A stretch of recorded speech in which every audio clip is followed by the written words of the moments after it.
Queridos hermanos, el lunes 1 de enero de 1968, el Papa Pablo VI, hoy San Pablo VI, proponía al mundo por primera vez la primera Jornada Mundial de la Paz y pedía en esa misma ocasión, cuando lo instituía, que cada año se repitiese, decía el Papa en esa ocasión, como presagio y como promesa, en el día que comenzaba a transcurrir el calendario civil, que nosotros también tengamos la intención de vivir en la paz de Dios, con todo lo que eso significa desde el punto de vista bíblico, teológico. Y entonces esta celebración reinstaurada por el Concilio Vaticano II de Santa María, Madre de Dios, la Theotokos, la Madre de Dios, este primer dogma mariano que define que la Santísima Virgen es verdaderamente Madre de todo Jesús, verdadero Dios y verdadero hombre. Antiguamente, como nos lo recuerdan las lecturas, que están tomadas de la Misa Antigua y el Evangelio especialmente, 8 días más tarde circuncidaron al niño y le pusieron por nombre Jesús. Recuerden que eso también le había sido dicho a José por medio del ángel en sueños, que él le debía poner el nombre de Jesús, que era la tarea del padre legal, porque iba a salvar al mundo de los pecados. Solamente nos puede dar la verdadera y la auténtica paz aquel que nos puede salvar del pecado, de la verdadera división. El pecado siempre es división, por eso Satanás quiere decir el que divide.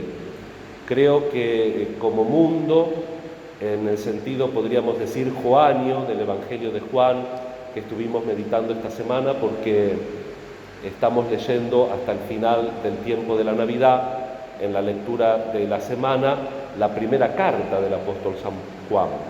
Y allí él, de alguna manera, explaya aquello que tenemos en superproteico, podríamos decir, en el prólogo. Y habla San Juan del cosmos. El cosmos es el mundo.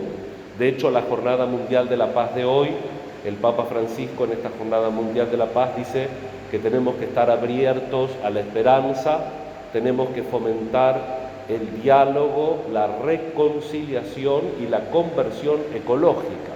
Es decir, el cosmos, la creación, es algo bueno en un principio porque es salido de Dios, es algo bueno porque en el misterio de la Navidad nosotros celebramos que el Verbo se hace carne, hologos egene tosart, pone su tienda entre nosotros, el Verbo eterno de Dios, y por eso viene al mundo.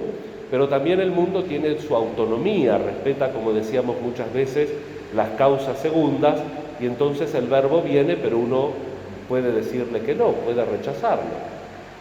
Nosotros tenemos las bienaventuranzas. Jesús en el Evangelio, por ejemplo, nos dice que tenemos que amar a los enemigos, y la realidad es que nos cuesta amar a los amigos. Y en el Evangelio se nos dice que si se pide que caminemos 1 kilómetro, lo acompañemos 2 al otro. Se pide la generosidad, pero ciertamente como acto supererogatorio. Jesús nos da un consejo, porque si no, no se podría salvar nadie. Tenemos algo básico que todos tenemos que abrazar, y después también tenemos que aspirar al heroísmo, que eso en definitiva es la santidad. También podríamos decir que la vocación universal de la santidad es un fruto del Concilio Vaticano II, porque antiguamente, hasta el concilio, ¿quiénes tenían que ser santos casi obligadamente? Los religiosos y los sacerdotes, que tampoco eran ni somos santos. La vida regular, que así se llama la vida religiosa, es regular porque uno, siguiendo la regla, es santo, como si fuera una receta. Si uno hace la receta correcta, tiene el título de la receta. Si uno pone un ingrediente incorrecto, esto desde un punto de vista formal es así, pero tenemos que acompañar con la libertad.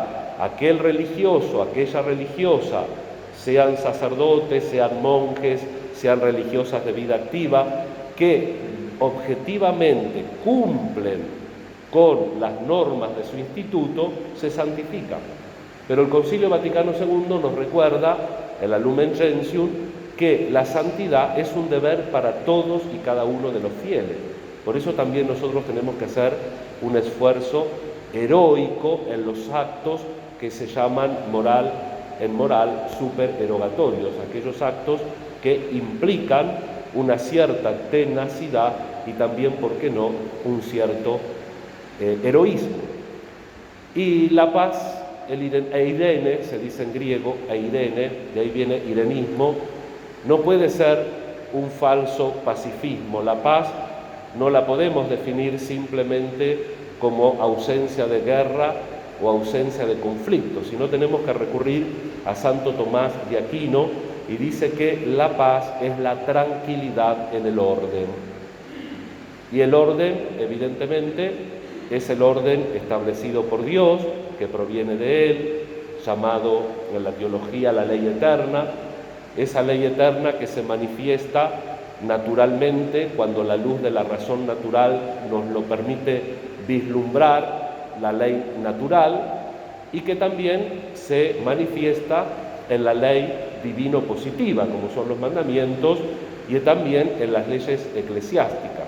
Pero fundamentalmente el orden es el que nosotros tenemos que encontrar, establecido por Cristo en su encarnación, y es el orden precisamente de la salvación, el orden de seguir el Evangelio de Jesús, de seguir sus pasos y de poder, como dice San Pablo, tener sus mismos sentimientos.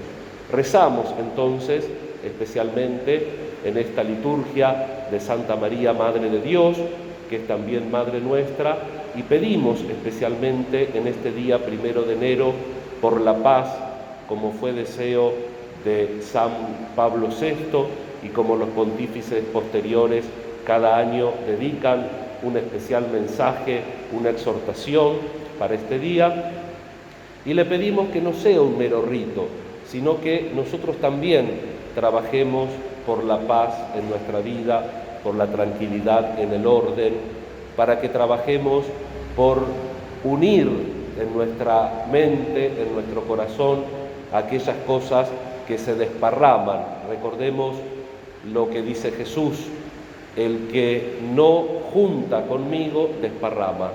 Nosotros tenemos que aprender a juntar, pero para unir tenemos que estar primero unidos nosotros mismos.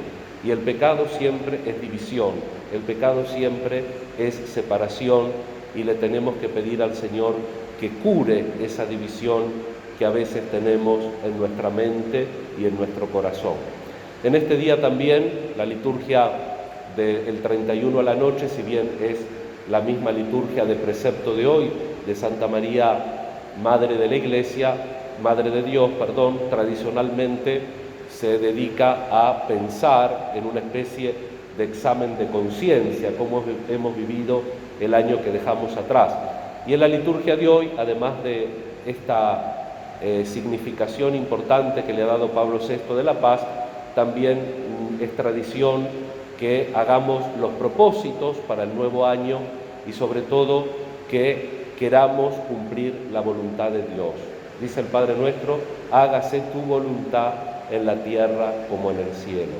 Le vamos a pedir hoy al Señor que sea sincero nuestro rezo del Padre nuestro, que sean sinceros nuestros actos de piedad.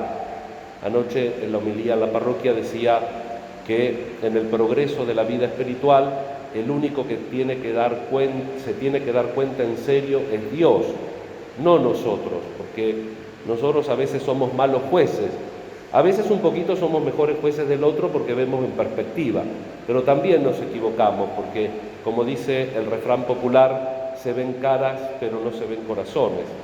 Y entonces, como uno se equivoca muchas veces, siempre, y eso uno lo tiene claro, por lo menos un sacerdote lo tiene que tener claro, que el progreso lo tiene que ver solo Dios. Lo que pasa es que nosotros tenemos la responsabilidad no oficial, pero sí querida por los fieles, de que uno sea testigo. Entonces constantemente te están poniendo como testigo y uno no es testigo. Por eso nosotros el secreto de confesión cuando no lo revelamos, no mentimos, porque cuando la gente se viene a confesar, no viene a confesarse con el padre fulano de tal, viene a confesarse con Dios, y por tanto eso se lo está diciendo a Dios, no se lo está diciendo a fulano de tal. Por tanto, si fulano de tal dice que no sabe nada, es cierto, porque no es una ciencia que se adquiere por tener un nombre y un DNI, sino que es una ciencia que se adquiere porque esa persona se está relacionando sacramentalmente con Dios, pero con un instrumento.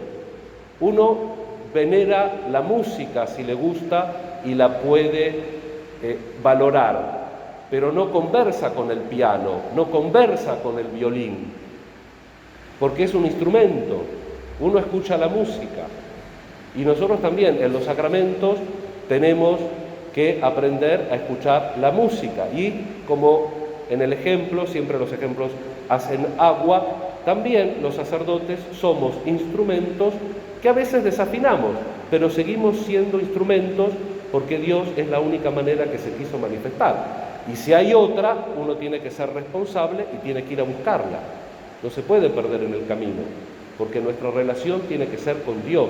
Y si uno es consciente que nuestra relación es con Dios, todos los hilos sueltos se unen, todos los cabos sueltos se atan, y uno tiene la confianza de seguir, no estar esperando que el Papa diga una cosa, que el obispo diga tal otra, que el párroco o tal sacerdote hagan o manifiesten tal cosa, porque uno tiene la certeza de la presencia del Emmanuel, del Dios con nosotros, y eso es lo que tiene que cimentar, unir y edificar la vida.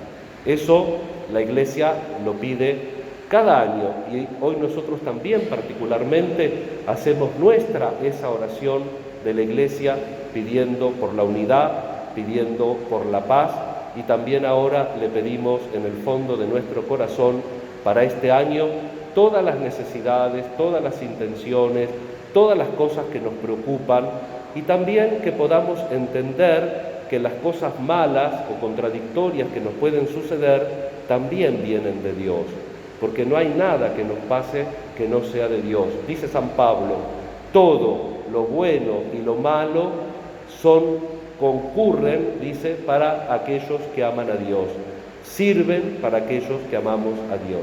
Y espero que durante este año, no sé lo que nos va a pasar, no tengo la bola de cristal, pero ojalá que todos queramos amar mucho a Dios y trabajemos para hacerlo. Que así sea.